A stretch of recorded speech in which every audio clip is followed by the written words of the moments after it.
was done by governments and multilateral institutions rather than by the sector. No, absolutely, John. You will still, and I think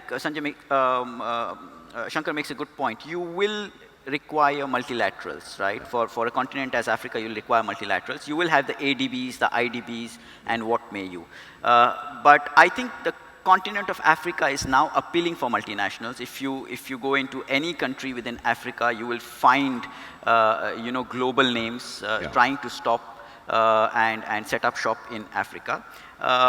The modes of financing and the financing requirements for some of these governments, given the deficit that they have, is changing. You are now looking at private equity, you're looking at pension funds, you're looking at retirement funds, you're looking at sukuks, you're looking at euro bonds, actually trying to fund that gap, because like Shankar says, this money is not going to just come from trade. You are not going to save money for adequate infrastructure development. It needs to be borrowed. And there are institutions around the world that are working hand in hand with governments, various African governments, to try and make sure that they bridge that gap.